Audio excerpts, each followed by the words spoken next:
Programming सीखने के लिए हमारे चैनल लर्न कोडिंग को सब्सक्राइब करें। आज के इस वीडियो में हम डिस्कस करने वाले हैं इम्पोर्टेंट C++ MCQ। इस वीडियो में मैं C++ के वो सारे MCQ के क्वेश्चन कवर कर दूंगा जो किसी भी एग्ज़ाम और इंटरव्यू में C++ के लिए पूछे जाते हैं। वीडियो को देखने के बाद एक भी क्वेश्चन आपको नहीं बचेगा जो आपको ना आता हो, ठीक है। तो इस पूरे सेशन को मैंने 2 पार्ट में डिवाइड किया है, C++ सिंपल MCQ और C++ object oriented programming MCQ। तो चलो स्टार्ट करते हैं C++ का सिंपल MCQ सेशन से। पहला क्वेश्चन क्या है, who is the developer of C++? के डेवलपर का नेम बताना है। सबसे मोस्ट इंपॉर्टेंट क्वेश्चन इंटरव्यू के लिए 4 ऑप्शंस दिए गए हैं आपके सामने, आप अपने से आंसर करिए, मैं तो आंसर बताऊंगा ही। बी नंबर करेक्ट आंसर होगा। बजरनी स्ट्रॉप्स यहाँ पे करेक्ट आंसर होगा। C++ के डेवलपर हैं ये। C++ is a language. 4 option से assembly, procedural, object oriented programming, all of above. तो यहाँ पे हमारा सी नंबर करेक्ट आंसर होगा। ऑब्जेक्ट ओरिएंटेड प्रोग्रामिंग लैंग्वेज है C++। How many keywords in C++? आपसे पूछा जा रहा है C++ में कितने कीवर्ड्स हैं, 32, 48, 63 या फिर नन। तो यहाँ पे मैं आपको बता दूं नन करेक्ट आंसर होगा, क्योंकि आप किसी भी बुक्स में अगर देखोगे तो कहीं 48 बताएगा, कहीं 63, कहीं 95। तो यहाँ पे नन को रेफ़र करेंगे हम, क्योंकि 32 तो सी का होता है, उसका पूरा इसमें होता है, कुछ इसका एक्स्ट्रा है, तो आप नन पे चले जाइए, ठीक है। In C++ const is a, C++ में ये कॉन्स्ट क्या होता है, keyword, variable, function, data type. तो मैं आपको बता दूं यहाँ पे ए नंबर करेक्ट आंसर होगा। कॉन्स्ट एक कीवर्ड है C++ लैंग्वेज में।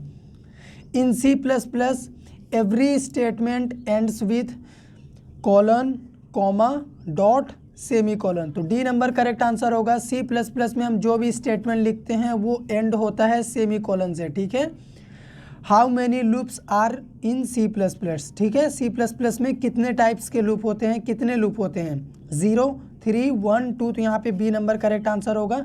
3 टाइप्स के लूप होते हैं C++ में, while, do while, for loop. In C++ we used for input output. अगर आपको C++ में इनपुट आउटपुट परफॉर्म करना है तो आप क्या यूज़ करोगे, input output, printf, scanf, in out या फिर सी इन सी आउट। तो यहाँ पे डी नंबर करेक्ट आंसर होगा। सी इन सी आउट हम यूज़ करते हैं C++ में इनपुट आउटपुट के लिए। सी इन का यूज़ होता है इनपुट के लिए, जिसका पूरा नाम होता है कंसोल इनपुट। सी आउट का यूज़ करते हैं आउटपुट के लिए हम, इसका पूरा नेम होता है कंसोल आउटपुट।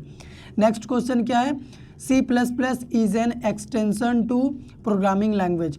आपको बताना है C++ किस लैंग्वेज का एक्सटेंशन है, ठीक है, किस प्रोग्रामिंग लैंग्वेज का एक्सटेंशन है, पास्कल, जावा, सी या फिर बी। तो यहाँ पे हमारा सी नंबर करेक्ट आंसर होगा। सी लैंग्वेज का एक्सटेंशन है हमारा C++ लैंग्वेज, ठीक है, सी का सुपरसेट है C++। नेक्स्ट क्वेश्चन क्या है, in C++ programming endl is used for. C++ में ये जो एंडल है इसका यूज़ हम किस लिए करते हैं, form need, line break, vehicle tab, vertical tab या फिर नन। तो यहाँ पे हमारा बी नंबर करेक्ट आंसर होगा। लाइन ब्रेक करने के लिए हम यूज़ करते हैं एंडल का C++ में, यहाँ पे BREAK होगा, ठीक है, ब्रेक। अगला क्वेश्चन है C++ programming use to develop. अगर आप C++ सीख रहे हैं तो आपको ये ज़रूर पता होना चाहिए कि आप C++ में क्या क्या बना सकते हैं, आप इसे क्यों सीख रहे हैं। Games, desktop apps, operating system या फिर ऑल ऑफ एबव। तो यहाँ पे हमारा डी नंबर करेक्ट आंसर होगा। C++ प्रोग्रामिंग लैंग्वेज का use games, desktop application, operating system, इन सभी को बनाने के लिए किया जाता है। मैं आपको डायरेक्ट आंसर कर रहा हूँ, आप क्या करो ना, वीडियो को रोको, अपने से आंसर करो, उसके बाद आगे बढ़ो, अपना नॉलेज टेस्ट करो और मुझे कमेंट करके बताओ आपने अपने से आंसर करा है, ठीक है। While loop is a controlled loop. आपको बताना है काउंट, एग्जिट, एंट्री या फिर नन। तो यहाँ पे सी नंबर करेक्ट आंसर होगा। वाइल लूप एक एंट्री कंट्रोल लूप है, ठीक है, इंटरव्यू में ये पूछा जाता है या फिर एग्जाम के MCQ में ये क्वेश्चन बन जाता है। While loop is a entry control loop. Do while loop is a controlled loop. यहाँ पे एक ब्लैंक है, यहीं पे आपको भरना है। ये 4 ऑप्शंस दिए गए हैं, जो भी आपको अच्छा लगे यहाँ पे भर दो, लेकिन करेक्ट आंसर होगा हमारा B number. Do while loop एक एग्जिट कंट्रोल लूप है। जिस तरह से वाइल लूप एंट्री कंट्रोल होता है, डू वाइल लूप हमारा एग्जिट कंट्रोल होता है। For loop is a dash controlled loop. 4 option से काउंट, एग्जिट, एंट्री, नन। तो एग्जिट, एंट्री मैंने आपको बता दिया, क्या बचा काउंट। तो फॉर लूप का सेकेंड नेम होता है काउंट कंट्रोल्ड लूप, ठीक है। C++ is a blank programming language, platform dependent, platform independent, operating system या फिर नन। तो ए नंबर करेक्ट आंसर होगा। C++ एक प्लेटफॉर्म डिपेंडेंट प्रोग्रामिंग लैंग्वेज है, मतलब आप इसके प्रोग्राम को जिस सिस्टम में बनाएंगे वहीं पे कंपाइल और रन करेंगे, ठीक है। प्लेटफॉर्म पे ये डिपेंड करता है, अदर प्लेटफॉर्म पे ये रन नहीं करेगा। इनफैक्ट अदर ऑपरेटिंग सिस्टम में भी ये रन नहीं करता। In which year C++ was developed, आपको बताना है C++ कब डेवलप्ड हुआ था। 4 ऑप्शन से 1980s, 1972, 1998 या फिर 2000। ए नंबर करेक्ट आंसर होगा। 1980s की बात हो रही है, ठीक है। वैसे तो इसका डेवलपमेंट डेट है 1979, लेकिन अगर एग्ज़ाम में 1979 आपको ना दे और यहाँ पे 1980s लिख के दे दे तो आप इसी को टिक करिएगा, ठीक है। अगला क्वेश्चन है C++ programs are converted into machine language with the help of interview question. Interview में इसी तरह का क्वेश्चन आएगा, आपको बताना है कि हम जो भी C++ प्रोग्राम बनाते हैं तो वो मशीन लैंग्वेज में कैसे कन्वर्ट हो जाता है, किसकी मदद से, इंटरप्रेटर, असेंबलर, लिंकर या फिर कंपाइलर। तो डी नंबर करेक्ट आंसर होगा। कंपाइलर होता है C++ के पास, जो कि क्या करता है, हमारे हाई लेवल प्रोग्राम को मशीन लैंग्वेज में कन्वर्ट कर देता है। Pre processor commands start with, आपको बताना है जो प्री प्रोसेसर कमांड होता है वो किससे स्टार्ट होता है C++ में। ये मल्टीप्लिकेशन का सिंबल यानी स्ट्रिक, एंड, हैज़ या फिर ये रिमाइंडर वाला सिंबल। तो सी नंबर करेक्ट आंसर होगा। C++ में हम जो भी हैज़ इंक्लूड लिखते हैं ना, उसी को हम बोलते हैं प्री प्रोसेसर कमांड। तो वो हैज़ से स्टार्ट होता है, ठीक है। हेडर फाइल के पास आप देख सकेंगे। तो गाइस ये वीडियो मैंने अपने हाथों से इस तरह से लिख के आपके लिए लाया है। वीडियो को लाइक करो, शेयर करो। अभी तक आपको पसंद आ गया होगा, उम्मीद करते हैं हम आपको। अभी तो हमने ऑब्जेक्ट ओरिएंटेड प्रोग्रामिंग का MCQ आपको दिखाया भी नहीं, जब हम आपको वो भी दिखाएंगे, वो भी डिस्कस करेंगे तो और पसंद आएगा। फिलहाल अगले क्वेश्चन की ओर बढ़ते हैं। इन C++ एंड कोल्ड, इस ऑपरेटर को हम क्या बोलते हैं, ठीक है। आपको बताना है value, address of operator, and operator या फिर नन। तो बी नंबर करेक्ट आंसर होगा। एड्रेस ऑफ ऑपरेटर बोलते हैं हम इसको, पॉइंटर में यूज़ करते हैं वेरिएबल के एड्रेस को होल्ड करने के लिए। इन C++ डबल एंड कोल्ड, अगर इस तरह से 2 बार एंड लिखा तो आप उसे क्या बोलेंगे, लॉजिकल एंड, लॉजिकल और, लॉजिकल नोट या फिर इनमें से कोई नहीं। तो ए नंबर करेक्ट आंसर होगा। लॉजिकल एंड ऑपरेटर होता है ये वाला, ठीक है। Which of the following is logical not operator, यहाँ पे सिंबल दिए गए हैं, आपको सिंबल से पहचानने हैं। लॉजिकल नॉट ऑपरेटर का सिंबल पहचानिए। सी नंबर करेक्ट आंसर होगा, यहाँ पे यही होता है logical not operator. How many logical operators are there in C++, कितने होते हैं, 3 होते हैं। डी नंबर करेक्ट आंसर होगा हमारा। इस ऑपरेटर को हम क्या बोलेंगे, क्वेश्चन का सिंबल रहेगा और ये कॉलन लगा रहेगा, तो इसका नेम क्या है, अरिथमेटिक ऑपरेटर, कंडीशनल या फिर टर्नरी ऑपरेटर, असाइनमेंट या फिर इनमें से कोई नहीं।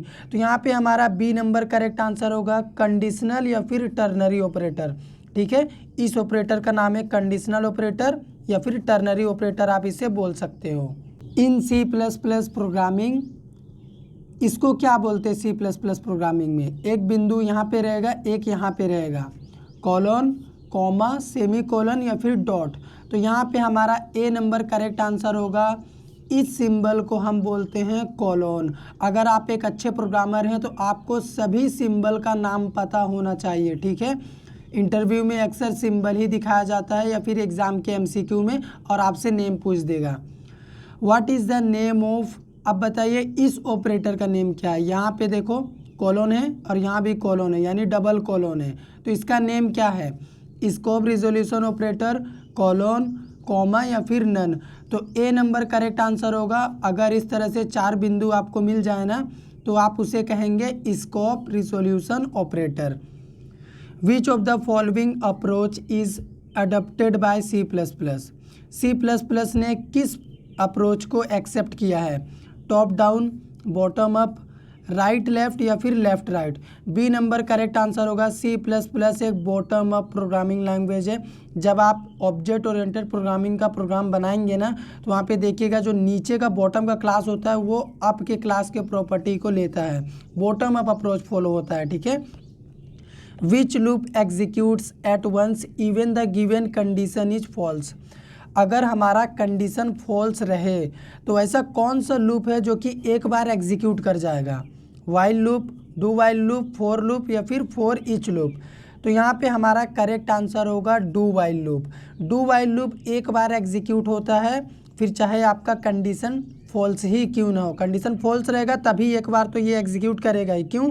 क्योंकि इसमें पहले कंडीशन नहीं आता, इसमें पहले स्टेटमेंट आ जाता है, तो वो एक बार एग्जीक्यूट हो जाता है, फिर बाद में कंडीशन फॉल्स रहता है, उससे मतलब नहीं। In C plus plus programming array index is always start from 0 1 2 3। A number correct answer होगा। एरे हमेशा 0 से स्टार्ट होता है। Array is a collection of blank value. यहाँ पे आपको इन ऑप्शंस में से कोई भी एक उठाना है और लिख देना है। तो करेक्ट आंसर होगा हमारा बी नंबर। सिमिलर टाइप की वैल्यू को, कलेक्शन को ही हम क्या बोलते हैं? एरे बोलते हैं। एरे में एक जैसा वैल्यू ही होता है, ठीक है। Which of the following is not a jumping statement. आपको बताना है इनमें से कौन एक है जो कि जंपिंग स्टेटमेंट नहीं है। ब्रेक ये है, कंटिन्यू भी जंपिंग स्टेटमेंट है, गो टू भी एक जंप स्टेटमेंट है, यानी डी नंबर करेक्ट आंसर होगा। सी आउट जंपिंग स्टेटमेंट नहीं है।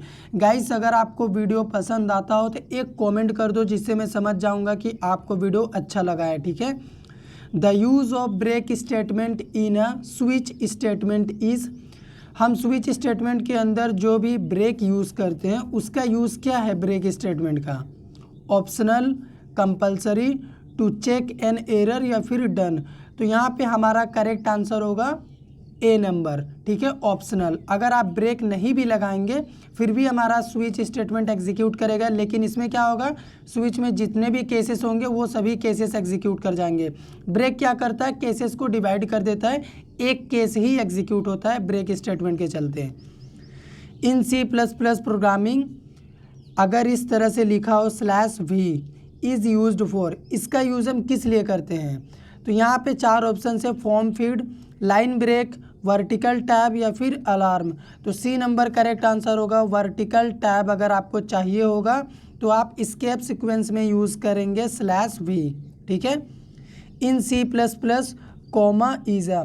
सी प्लस प्लस में कॉमा क्या है? सेपरेटर, लूप, ऑपरेटर या फिर नन। तो यहाँ पे सी नंबर करेक्ट आंसर होगा। कॉमा एक ऑपरेटर है C plus plus programming language में। सी प्लस प्लस एरे का बहुत ही ज़बरदस्त क्वेश्चन ये वाला है।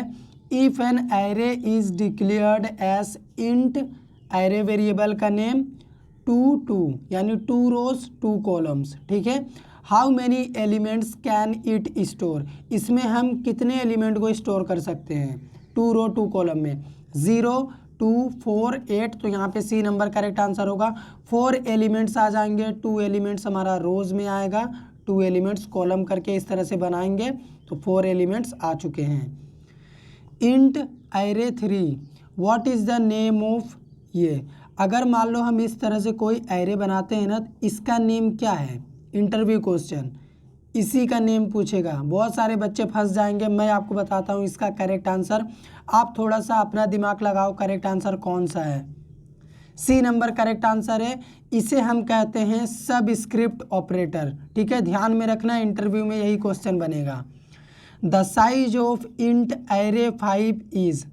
अगर हम A5 का एरे बना देते हैं इंटीजर टाइप का, तो उसका साइज क्या होगा? 10, 5, 2 या फिर नन। तो यहाँ पे ए नंबर करेक्ट आंसर होगा, 10 होगा, और ये 10 हमारा बाइट्स है, ठीक है, 10 bytes. Which of the following is the valid array declaration. आपको बताना है, 4 ऑप्शंस में मैंने एरे को डिक्लेयर कर रखा है, आपको वैलिड एरे डिक्लेरेशन बताना है।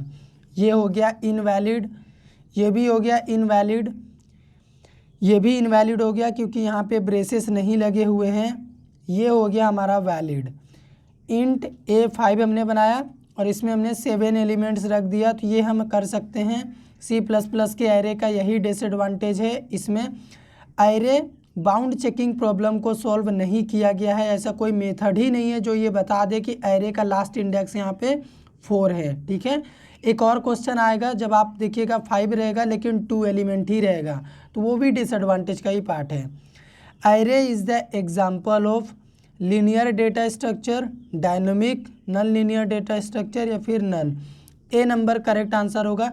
लीनियर डेटा स्ट्रक्चर में जो डेटा होता है वो सीक्वेंस के फॉर्म में होता है, और अपना एरे उसी का तो बेस्ट एग्जाम्पल है। लीनियर डेटा स्ट्रक्चर का एग्जाम्पल है एरे। पॉइंटर का बहुत ही ज़बरदस्त question. Pointer variables holds address of another variable, value, address या फिर ऑल। तो यहाँ पे ए नंबर करेक्ट आंसर होगा। पॉइंटर क्या करता है, किसी अदर वेरिएबल के एड्रेस को होल्ड करता है।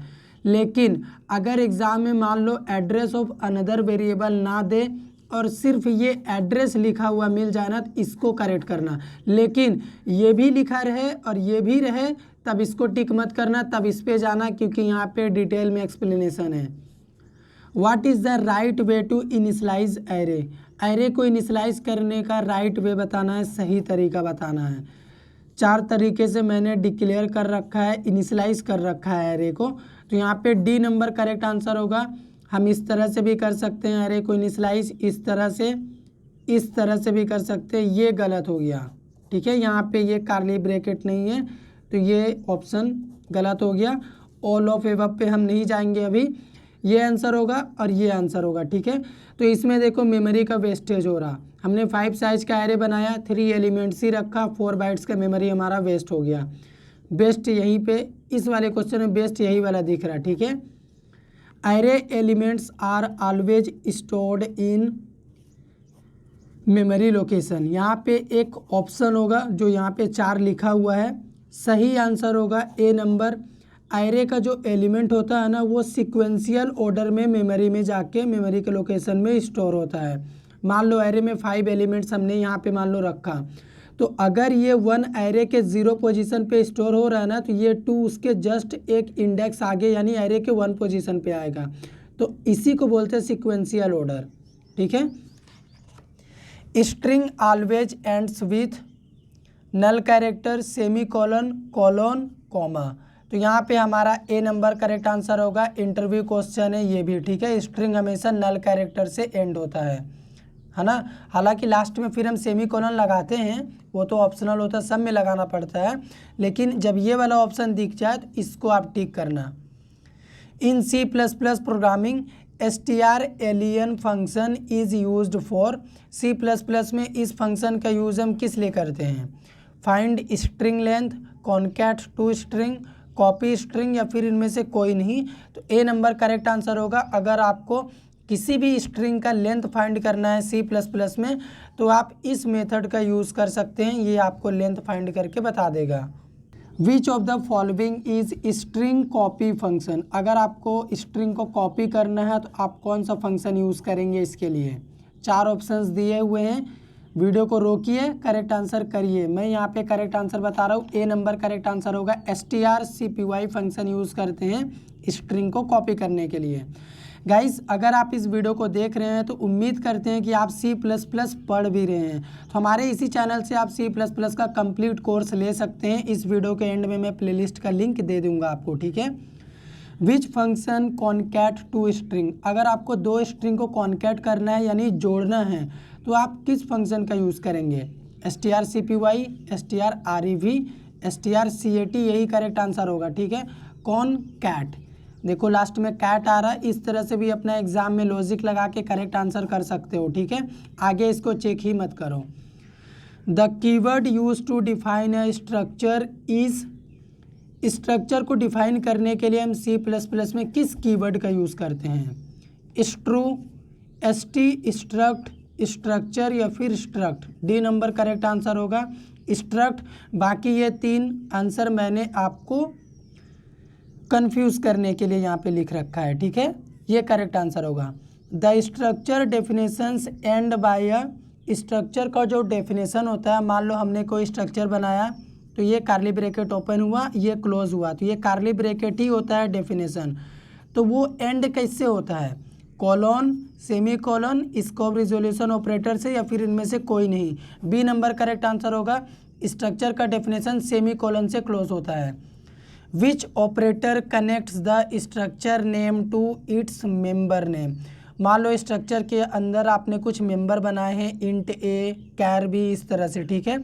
तो उसको मेन मेथड में एक्सेस करना है, तो स्ट्रक्चर के नेम से मेंबर को कौन कनेक्ट करेगा, हाइफन, कॉमा, डॉट या फिर semicolon. C number correct answer होगा। डॉट ऑपरेटर यूज़ करके हम स्ट्रक्चर के नेम से मेंबर नेम को कनेक्ट करते हैं और मेन मेथड में एक्सेस करते हैं।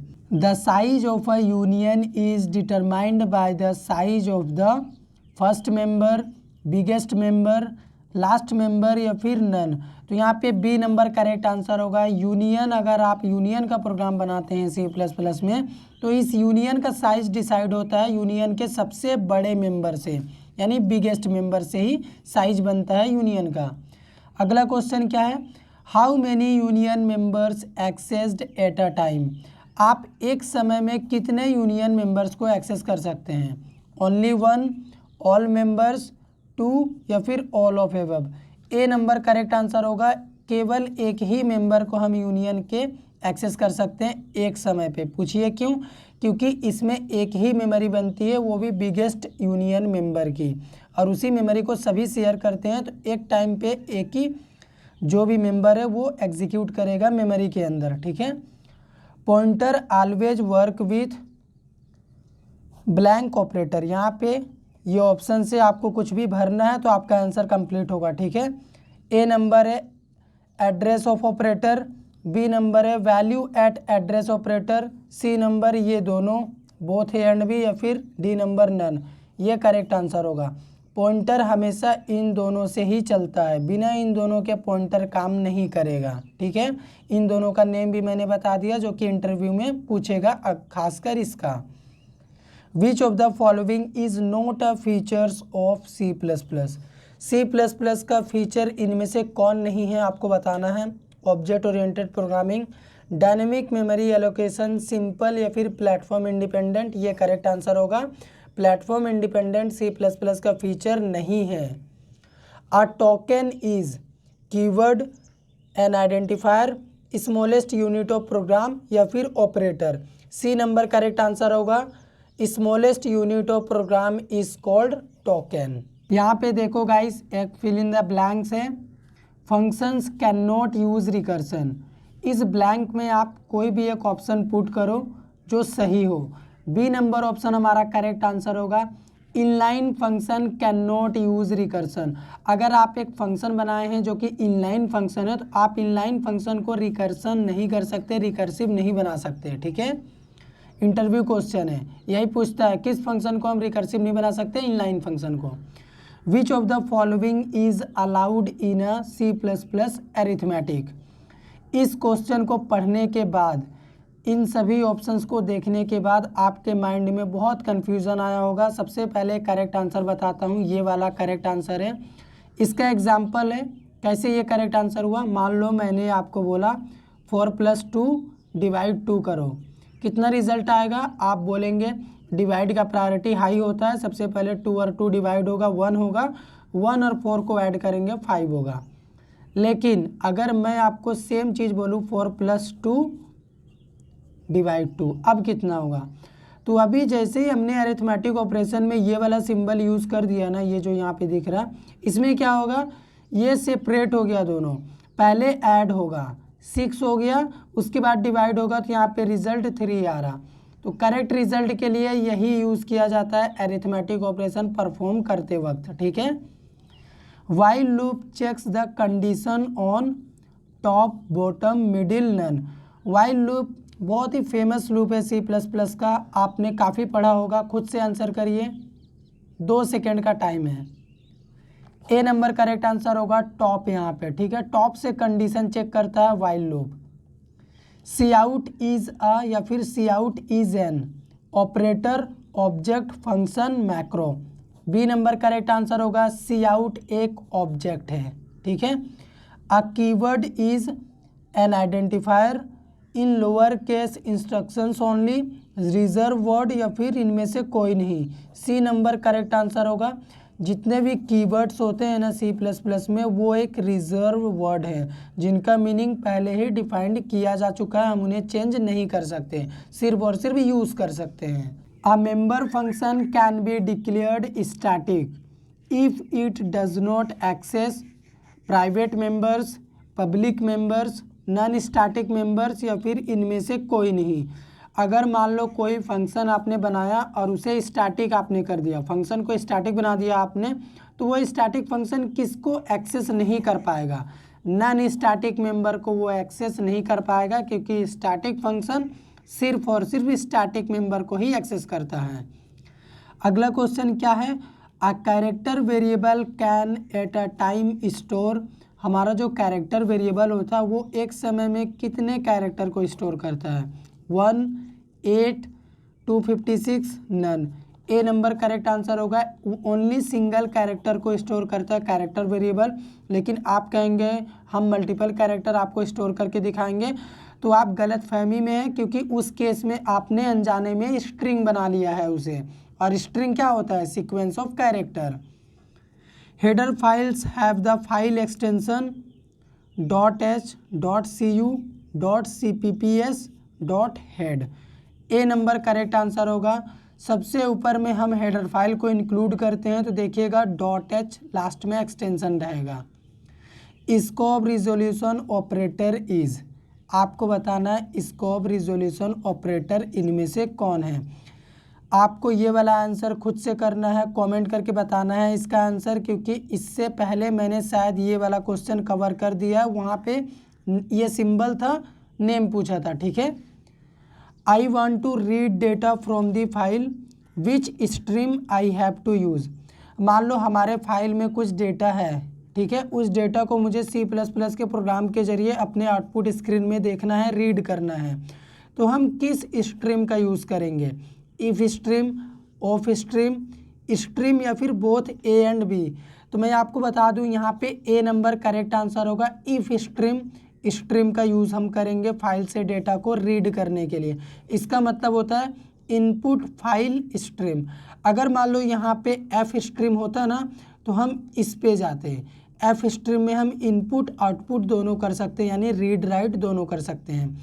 फाइल हैंडलिंग के ऊपर मैंने वीडियो बनाया है, लिंक डिस्क्रिप्शन में दे दूंगा, सारा कॉन्सेप्ट आप क्लियर कर लेना इन तीनों का। A set of arithmetic operators are, arithmetic operators का सेट इनमें से कौन है? ये वाला, बी नंबर या फिर सी नंबर या फिर इनमें से सभी? सी नंबर करेक्ट आंसर होगा। Plus, minus, multiplication, division, remainder arithmetic का सेट होता है, ठीक है। इतने ही अरिथमेटिक ऑपरेटर होते हैं। Which operator has the lowest precedence, आपको बताना है। यहाँ पे 4 ऑपरेटर से आपको सबसे लोएस्ट प्रेसिडेंस का ऑपरेटर बताना है। सी नंबर करेक्ट आंसर होगा। असाइनमेंट ऑपरेटर हमारा जो होता है उसका सबसे कम प्रायोरिटी होता है, यानी प्रेसिडेंस सबसे कम होता है। Every function in C++ is followed by, अगर हम C++ में कोई भी फंक्शन बनाते हैं तो वो क्या फॉलो करना चाहिए? कार्ली ब्रैकेट, ये सिंबल पैरेंथेसिस का, ये हो गया हमारा एरे वाला सबस्क्रिप्ट ऑपरेटर, या फिर डी नंबर नन। तो ये बी नंबर करेक्ट आंसर होगा हमारा। जो भी फंक्शन होता है ना, ये पैरेंथेसिस उसमें होना ही चाहिए, ठीक है, ये फॉलो होना चाहिए। ये नहीं भी हो सकता, हम इम्प्लीमेंट नहीं करेंगे, ठीक है, ये हमारी मर्जी। प्योर वर्चुअल फंक्शन में कहाँ होता है ये, वो तो बाद में हम इम्प्लीमेंट करते हैं, लेकिन ये कंपलसरी है, फंक्शन बना रहे हैं तो ये पैरेंथेसिस आपको देना पड़ेगा। यहाँ पे स्पेस है, 4 ऑप्शंस लेके आपको चलना है। Object is a way of combining data with functions into an object. Encapsulation को भी लीजिए, ओवरलोड को भी लीजिए, पॉलीमॉर्फिज्म को भी यहाँ पे फिट करिए। करेक्ट आंसर कौन सा होगा आपको बताना है। बी नंबर करेक्ट आंसर होगा। इनकैप्सुलेशन ऑब्जेक्ट ओरिएंटेड प्रोग्रामिंग का एक ऐसा कॉन्सेप्ट होता है जिसमें क्या होता है, हम डेटा और फंक्शन को एक सिंगल ऑब्जेक्ट में कंबाइन करके रख देते हैं, ठीक है। तो यहाँ पे देखो मैंने ऑब्जेक्ट ओरिएंटेड प्रोग्रामिंग का गलती से एक क्वेश्चन ऐड कर दिया है, हम इसे आगे डिस्कस करेंगे ऑब्जेक्ट ओरिएंटेड प्रोग्रामिंग के सारे MCQ क्वेश्चन को इसी सेशन में, ठीक है। अभी फिलहाल हम सिंपल सा MCQ क्वेश्चन देख रहे हैं विदाउट ऑब्जेक्ट ओरिएंटेड वाला, ठीक है। The minimum value that N integer constant can have is, हमारा जो इंटीजर होता है ना उसकी मिनिमम वैल्यू आपको बताना है। 4 ऑप्शन से यहाँ पे देख लो ध्यान से। मिनिमम वैल्यू की बात करें तो माइनस में जाती है और यहाँ पे माइनस में 32,768 यही सबसे मिनिमम है। आप कहेंगे ये 67 है तो भाई यहाँ पे माइनस लगा हुआ है, माइनस में जो सबसे बड़ा लास्ट में दिखेगा वही सबसे छोटा होता है। What is the range of integer data type का रेंज बताना है आपको।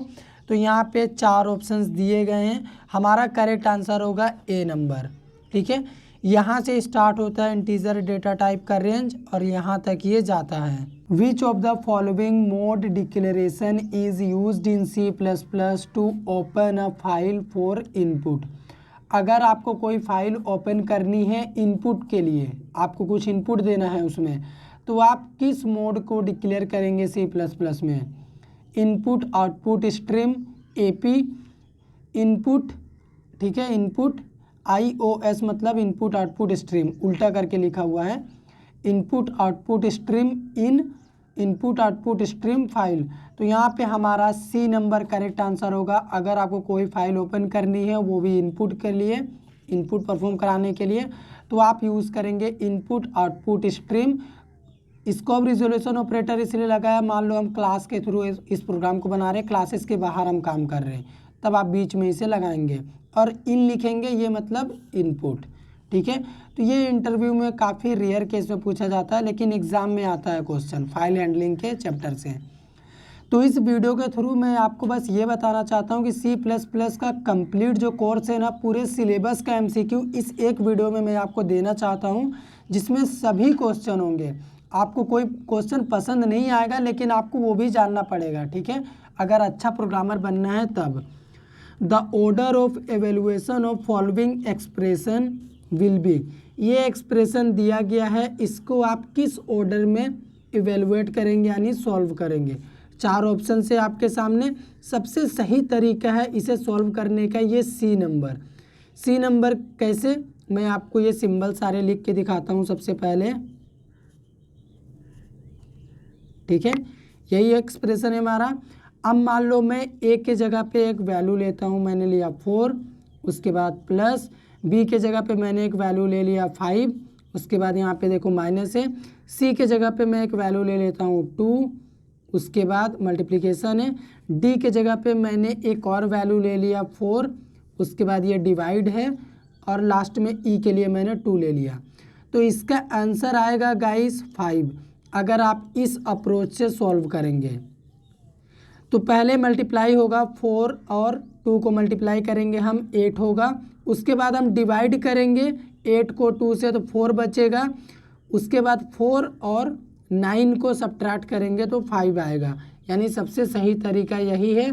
इन दोनों का प्रायोरिटी सबसे ज़्यादा हाई होता है, इक्वल होता है, इन दोनों का भी इक्वल होता है, ठीक है, लेकिन इसके मुकाबले कम होता है प्रायोरिटी।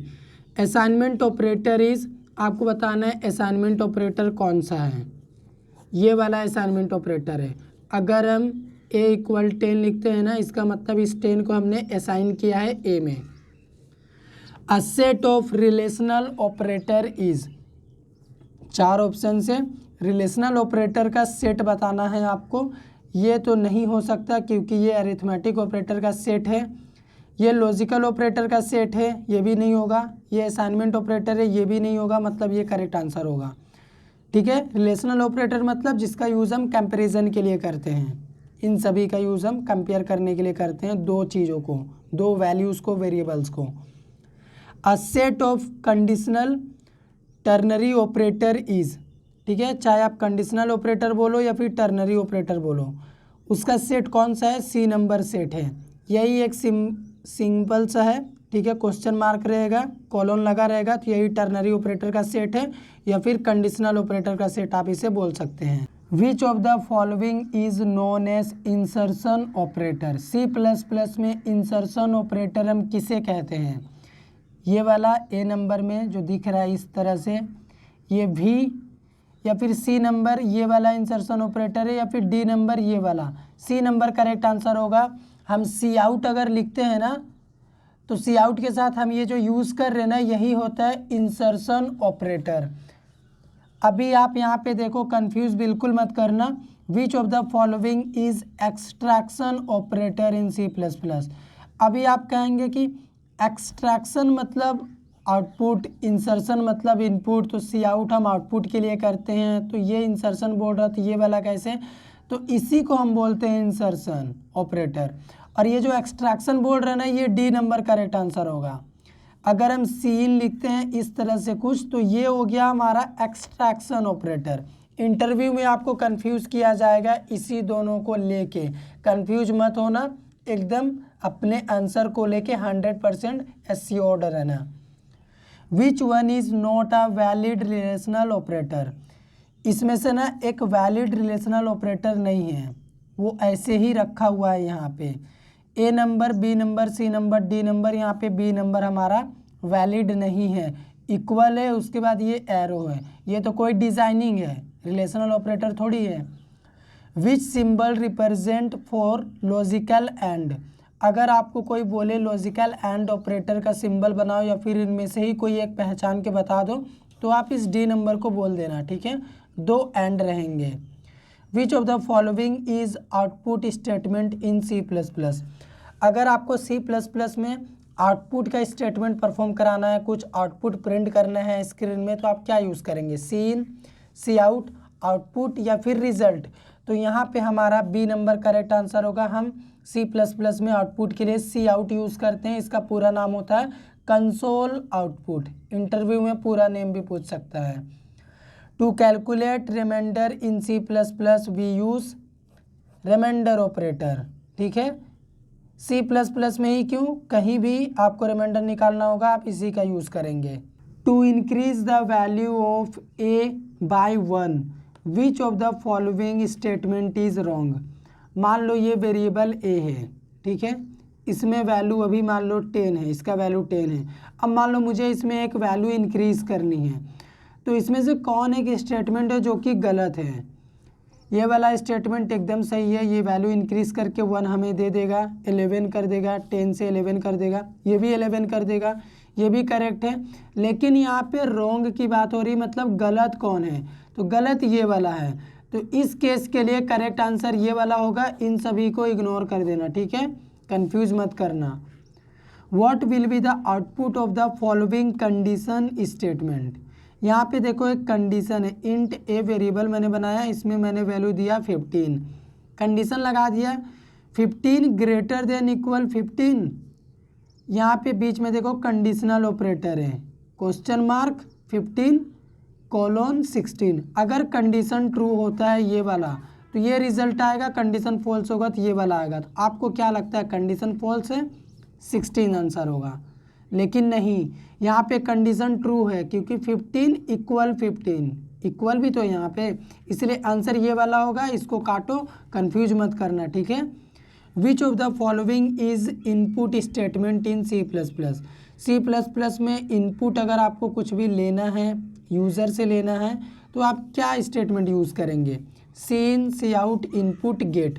ए नंबर करेक्ट आंसर होगा कंसोल इनपुट, हम यूज़ करेंगे इनपुट के लिए सी प्लस प्लस में। अब फ्लोटिंग पॉइंट वेरिएबल कंटेंस, मान लो एक फ्लोट टाइप का वेरिएबल है, फ्लोट ए, तो ये ए नाम का वेरिएबल किस तरह की वैल्यू को कंटेन कर सकता है, both integral and fractional part, double, only fractional या फिर none. A number correct answer होगा। इसमें हम नॉर्मल इस तरह से 10 भी रख सकते हैं या फिर इस तरह से 20.5 भी रख सकते हैं। A function which calls it self called recursive function. Interview question, यही एक ऐसा फंक्शन है जो कि खुद को कॉल करता है। इसीलिए अगर आपको कोई बोल देना बिना लूप यूज़ करे रिपीटेड टास्क को परफॉर्म कराओ, रिकर्सिव फंक्शन यूज़ कर लेना वहाँ पे। A data structure which contains different data types value is called.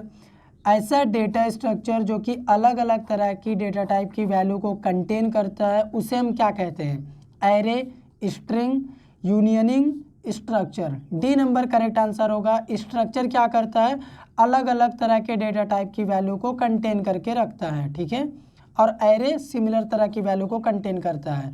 तो यहाँ पे आंसर फिलहाल के लिए ये हमारा डी नंबर होगा। In which lab was developed C plus plus, C plus plus को किस लेबोरेटरी में डेवलप किया गया। 4 ऑप्शन से interview question, most important question, जो भी आप बोल दो इसे, ए नंबर करेक्ट आंसर होगा। बेल लैब में सी प्लस प्लस को 1979 में डेवलप किया गया था। ठीक है। What was the name of C plus plus earlier, C plus plus आज हम जिस नेम से जान रहे हैं इसको, सी प्लस प्लस इसका नेम है। सी प्लस प्लस से पहले इसका नेम क्या था, ये आपको ज़रूर जानना चाहिए। अगर आप अपने रिज्यूमे में इंटरव्यू देने जा रहे हैं सी प्लस प्लस लिखा है तो आपको सी प्लस प्लस का पहला नेम पता होना चाहिए। CPP plus plus C plus plus E, या फिर C with classes. A number correct answer होगा सी विथ क्लासेस, क्योंकि सी का पूरा कॉन्सेप्ट है और क्लास एंड ऑब्जेक्ट ऐड किया गया। पहले यही नेम था, बाद में सी प्लस प्लस हो गया। उप stands for object object programming, या फिर वही सेम, इसका कोई फुल फॉर्म नहीं है। ऑब्जेक्ट ओरिएंटेड प्रोग्रामिंग या फिर none. C number correct answer होगा ऑब्जेक्ट ओरिएंटेड प्रोग्रामिंग, उप का पूरा नेम होता है। अगर यहाँ पे उप्स बोल देना, एस भी लगा देना, यहाँ पे भी सिस्टम लगा देना। ठीक है, करेक्ट आंसर हो जाएगा। What is the size of int data type in C plus plus, अगर हम सी प्लस प्लस में लिखते हैं इंट ए, तो इस इंट डेटा टाइप का साइज क्या है। अगर हम इस ए को प्रिंट करेंगे ना, ये बता देगा इंट का साइज। तो टर्बो सी कंपाइलर यूज़ करेंगे तो 2 बाइट्स बताएगा। एडवांस कंपाइलर कोड ब्लॉक्स या फिर देव सी प्लस प्लस यूज़ करेंगे 4 बाइट्स बताएगा। इसका आंसर होगा बोथ ए एंड बी, या फिर डिपेंडिंग ऑन दी कंपाइलर भी आप बोल सकते हैं। ASCII value of null character is, null character का आस्की वैल्यू बताना है, इंटरव्यू के लिए बहुत इंपॉर्टेंट है। ठीक है, ए नंबर करेक्ट आंसर होगा। 0 आस्की वैल्यू होता है नल कैरेक्टर का। In C plus plus range of signed char, signed char का रेंज बताना है आपको। A number 0 to 255, B number -128 to 127, C number या फिर D number. B number correct answer होगा। अगर यहाँ पे कुछ भी ना लिखे ना, सिर्फ कैर भी पूछेगा ना, फिर भी बी नंबर ही करेक्ट आंसर होगा। ये साइंड तो आपको कंफ्यूज करने के लिए लगा दिया, लेकिन यहाँ पे अगर अनसाइंड लिख दे, UN साइंड यानी अनसाइंड, तब ये ए नंबर करेक्ट होता। लेकिन फिलहाल इस क्वेश्चन के लिए ये करेक्ट है। Example of pre increment operator in C plus plus, C plus plus में प्री इंक्रीमेंट ऑपरेटर का एग्जाम्पल आपको बताना है। प्री इंक्रीमेंट ऑपरेटर वो होता है जो वेरिएबल से पहले लगा होता है, वो भी प्री इंक्रीमेंट मतलब डबल इंक्रीमेंट होना चाहिए इस तरह से। तो इसमें लगा है लेकिन सिंगल है तो गलत हो गया, इसमें है लेकिन वेरिएबल के बाद है तो ये भी गलत हो गया, ये तो पोस्ट इंक्रीमेंट हो गया। ये प्री डिक्रीमेंट हो गया तो ये नहीं होगा क्योंकि हमसे इंक्रीमेंट पूछा जा रहा है। डी नंबर करेक्ट आंसर होगा। विच of the following will not return a value, आपको बताना है इनमें से कौन है जो वैल्यू रिटर्न नहीं करता। डी नंबर हमारा करेक्ट आंसर होगा। वॉइड कोई भी वैल्यू रिटर्न नहीं करता और वॉइड का जो साइज होता है वो 0 होता है।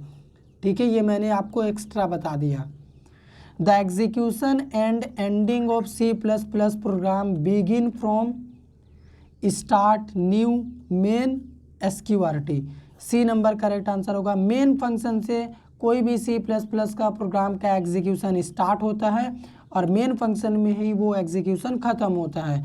और मैं आपको ये बता दूँ, ये जो मेन फंक्शन है ये एक यूज़र डिफाइंड फंक्शन है। प्री डिफाइंड फंक्शन मत बोलना इसको, क्योंकि इसके अंदर कार्ली ब्रैकेट बना के लॉजिक कौन लिखता है, हम लोग लिखते हैं और हम लोग एक यूज़र हैं। नेक्स्ट क्वेश्चन है correct syntax to create a single line comment. Single line comment को अगर आपको अपने प्रोग्राम में क्रिएट करना है, यूज़ करना है, तो आप क्या यूज़ करेंगे। ए नंबर करेक्ट आंसर होगा। अगर आप इस तरह से लिखते हैं कुछ तो वो कमेंट में कंसिडर किया जाएगा। उस कमेंट को हम कहेंगे सिंगल लाइन कमेंट, और कमेंट को हमारा जो कंपाइलर होता है वो इग्नोर करता है। Comments are use to, comments का यूज़ हम सी प्लस प्लस में किस लिए करते हैं। प्रोग्राम को फास्टर बनाने के लिए, या फिर एरर फ्री बनाने के लिए, किसी अदर यूज़र के लिए पढ़ना, या फिर उसे समझाने के लिए, आसानी से बताने के लिए कमेंट का यूज़ करते हैं, या फिर नन। तो सी नंबर करेक्ट आंसर होगा। अगर मान लो आपने कोई प्रोग्राम बनाया है, उसमें आपने कमेंट यूज़ करा है ना, आपने हर एक लाइन में बताया है इस लाइन का मतलब क्या है कमेंट के ज़रिए, तो कोई भी यूज़र उसे आसानी से रीड कर सकता है, समझ सकता है। तो देखो कमेंट चैप्टर को भी मैंने यहाँ पे अपने एमसीक्यू में जगह दिया है, कवर किया है। इससे आपको पता चलेगा कि कमेंट नाम का भी एक चैप्टर है जिसे हमें पढ़ना चाहिए, बिल्कुल पढ़ना चाहिए। How many way we can apply comment in C++। हाँ, ये अच्छा क्वेश्चन है। C++ में हम कमेंट्स कितने तरीके से अप्लाई कर सकते हैं? 0 1 2 3 बी नंबर करेक्ट आंसर होगा, ये सी नंबर होगा, ठीक है। 2 तरीके से आप अप्लाई कर सकते हैं कमेंट्स को C++ में। पहला होता है सिंगल लाइन कमेंट, ये हो गया सिंगल लाइन कमेंट। सेकंड होता है मल्टीपल लाइन कमेंट, इस तरह से यहाँ से स्टार्ट होगा, यहाँ पे ख़त्म होगा, multiple line comments. Which of the following storage classes have global visibility? Auto, break, return, extern. D number correct answer होगा, extern storage class. Main is a या फिर main is an keyword function object all. Function होता है, main एक function है क्योंकि parenthesis लगा होता है, ये देख लो। C in and C out represents blank header file. किसी भी एक हेडर फाइल को यहाँ पे पुट करो और कंपेयर करो कि सी इन सी आउट किस हेडर फाइल के अंदर है या फिर कौन सा हेडर फाइल जो इनको रिप्रेजेंट करता है। सी नंबर करेक्ट आंसर होगा, IO stream dot H header file represent करता है सी इन और सी आउट को।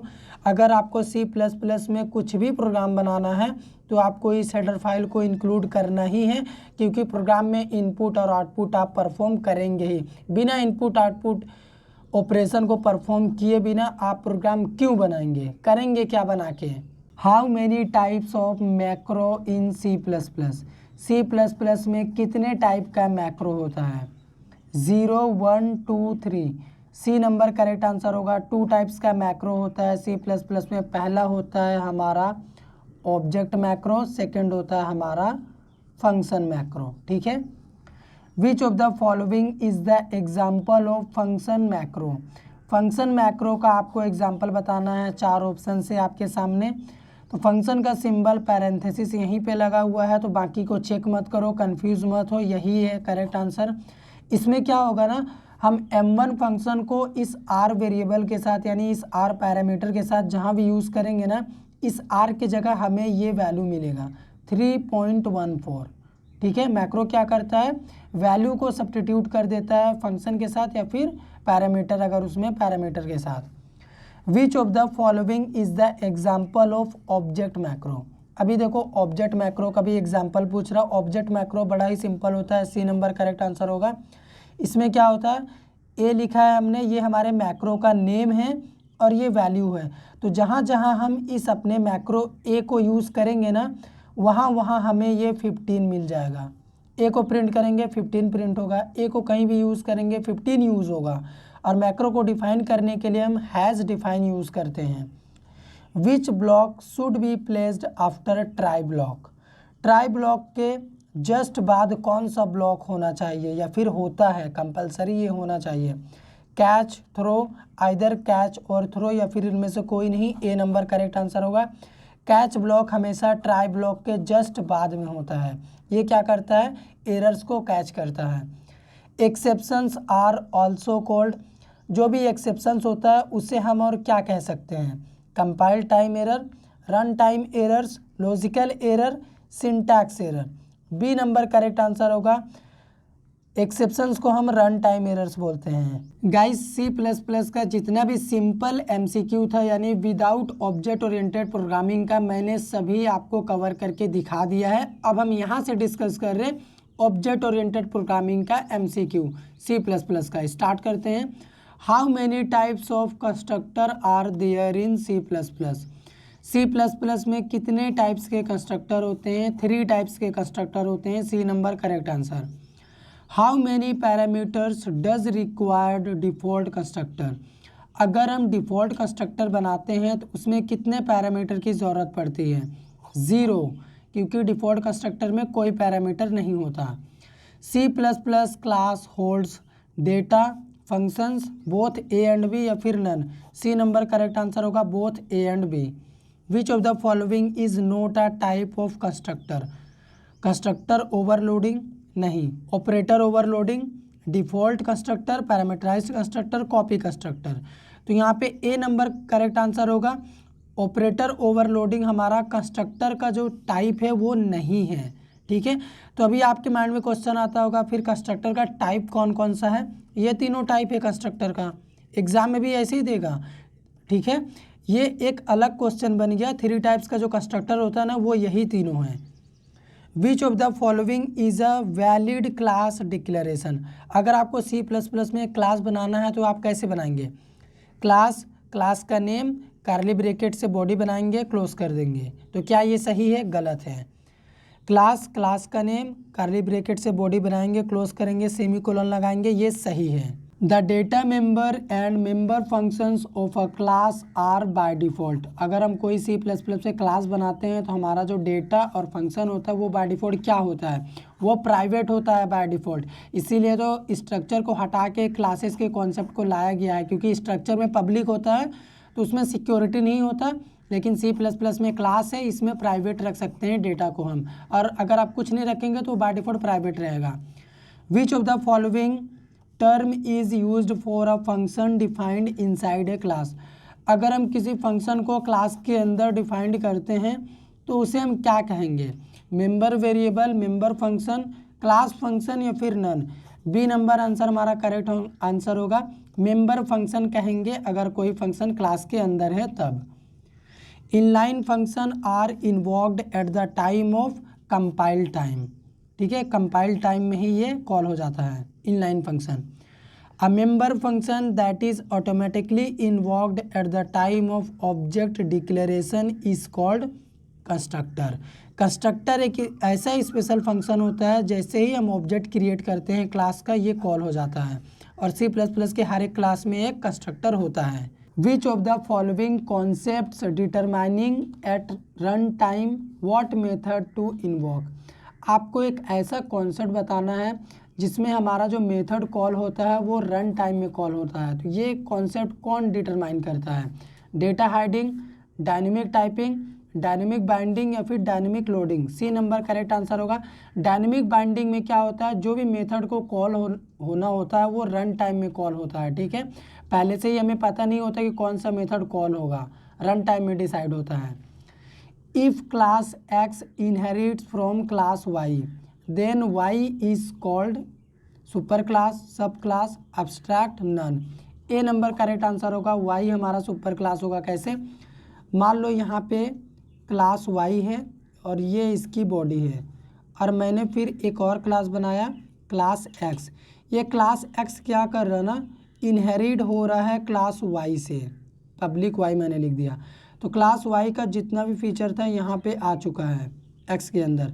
तो यही बताना है कि ये क्लास Y क्या है, क्लास Y सबसे ऊपर है, मतलब ये सुपर क्लास है, ठीक है। और ये क्लास X हमारा सब क्लास है। X अगर पूछता है यहाँ पे तो B नंबर आंसर होता है, लेकिन Y पूछा है सुपर क्लास आंसर होगा। An instance of a class is called object. Class के इंस्टेंस को हम ऑब्जेक्ट कहते हैं, ठीक है, जो लास्ट में हम क्रिएट करते हैं।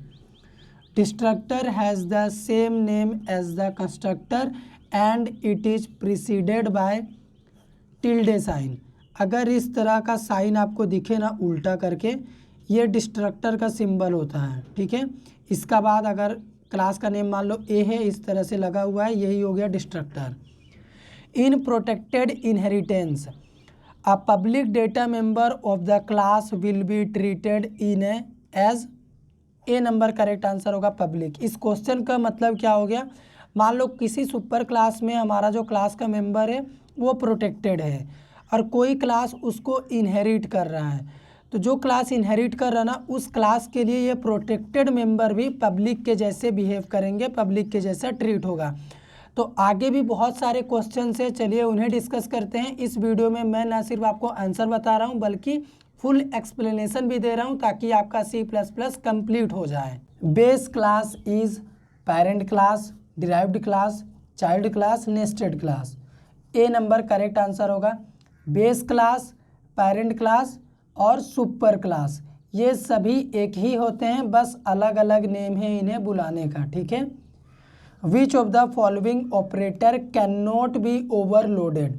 इंटरव्यू क्वेश्चन, आपसे वो सभी ऑपरेटर का नेम पूछा जाएगा जिन्हें हम ओवरलोड नहीं कर सकते।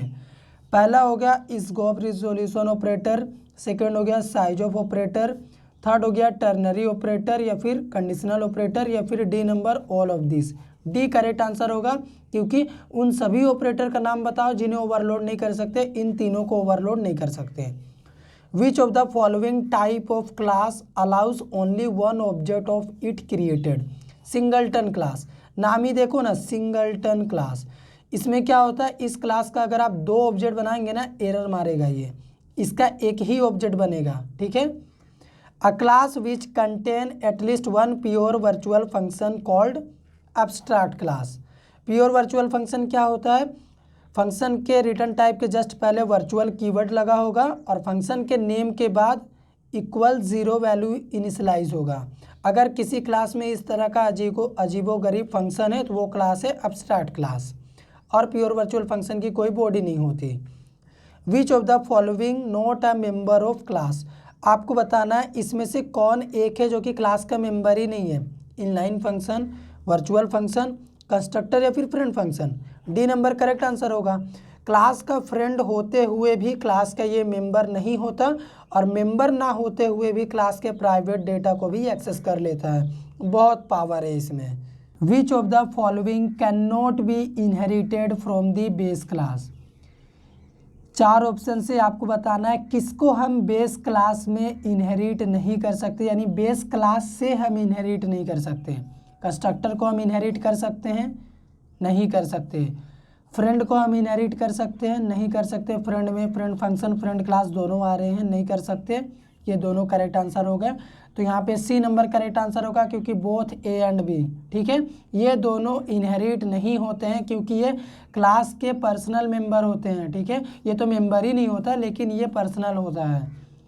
Destructor is a member function. Destructor एक फंक्शन है, स्पेशल टाइप का फंक्शन है, जो कि ऑब्जेक्ट क्रिएट करने के बाद मेमोरी को डी एलोकेट करता है, यानी डिस्ट्रॉय करने का काम करता है। Which of the following provides code reusability. Code reusability का मतलब एक बार आप कोई कोड लिख दो, उसको बार बार रीयूज़ करना है ना, मत लिखो। तो ऐसा कौन सा फीचर यूज़ करोगे ऑब्जेक्ट ओरिएंटेड प्रोग्रामिंग का जिसमें आप ये फैसिलिटी का लाभ उठा पाओगे। ए नंबर, इनहेरिटेंस हमें ये फैसिलिटी प्रोवाइड करा रहा है। इसमें हम क्या करते हैं, कोड को रीयूज़ करते हैं, सेम क्लास के कोड को दूसरे क्लास में रीयूज़ कर लेते हैं। In C++ features of UPS आर। ऑब्जेक्ट ओरिएंटेड प्रोग्रामिंग सिस्टम का फीचर पूछ रहा है C++ में। Inheritance, polymorphism, encapsulation, all of this correct answer होगा। इसके अलावा भी बहुत सारे हैं, लेकिन यहाँ 3 हैं, ऑल ऑफ दिस है, ये आंसर टिक कर रहे हैं हम, ठीक है। ये सभी UPS के ही फीचर है C++ के। How many way to perform polymorphism, 2 way. Overloading, overriding, ठीक है। आप मेथड ओवरलोडिंग यानी फंक्शन ओवरलोडिंग, फंक्शन ओवरराइडिंग के थ्रू पॉलीमॉर्फिज्म परफॉर्म कर सकते हैं। अभी आपसे विदा लेने का समय आ रहा है, थोड़ा सा क्वेश्चन और बचा है, चलिए उससे डिस्कस कर लेते हैं, फिर हम बाय बोलेंगे। How many types of template in C++। 2 types का टेम्पलेट होता है C++ में। पहला होता है फंक्शन टेम्पलेट, दूसरा होता है क्लास टेम्पलेट। और टेम्पलेट का सेकंड नेम भी होता है जिसे हम कहते हैं जेनरिक, ठीक है, generic. Which of the following is the valid declaration of class template. अगर हमें क्लास टेम्पलेट का कोड लिखना है, क्लास टेम्पलेट को डिक्लेयर करना है, तो किस तरह के हम करेंगे। सी नंबर करेक्ट आंसर होगा। टेम्पलेट कीवर्ड यूज़ करेंगे, इस तरह से एंगुलर ब्रैकेट हम यूज़ करेंगे, यहाँ पे क्लास कीवर्ड लिखेंगे और एक टाइप ले लेंगे ABCD, जो भी आपका मर्जी है। फिर यहाँ पे क्लास का नेम, और ये बॉडी होगी क्लास की, यहाँ पे सोर्स ऑफ कोड लिखा होगा, सेमीकोलन से क्लोज होगी, ठीक है। C++ का हर स्टेटमेंट सेमीकोलन से क्लोज होता है। ये जो टाइप होगा ना ABCD, जो भी आप लोगे, ये किसी भी तरह की वैल्यू को एक्सेप्ट करेगा, इंटीजर, कैरेक्टर, फ्लोट, सब वैल्यू ये लेगा। यही तो टेम्पलेट का एडवांटेज होता है, independent of data type called template. In base class and derive class function with same signature is called. मान लो एक बेस क्लास है, ये क्लास X है, इसमें एक फंक्शन है और एक क्लास Y मैंने बनाया है यहाँ पे, और इसमें भी सेम फंक्शन है। दोनों इतना सेम है कि हमें पता ही नहीं चल रहा, ठीक है। तो उसे हम क्या बोलते हैं, कौन सी सिचुएशन में दोनों सेम रहते हैं। Return type, parameter, function name, सारे चीज़ ओवरराइडिंग में सेम होता है, ठीक है। सिग्नेचर सेम रहेगा ओवरराइडिंग में। तो इतना ही एमसीक्यू था।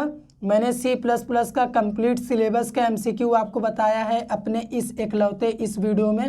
वीडियो पसंद आया हो लाइक करो, शेयर करो, चैनल पे नए हैं चैनल को सब्सक्राइब कर दो। अभी भी कहता हूँ कंप्लीट C++ सीखने के लिए इस प्लेलिस्ट पे क्लिक कर दो।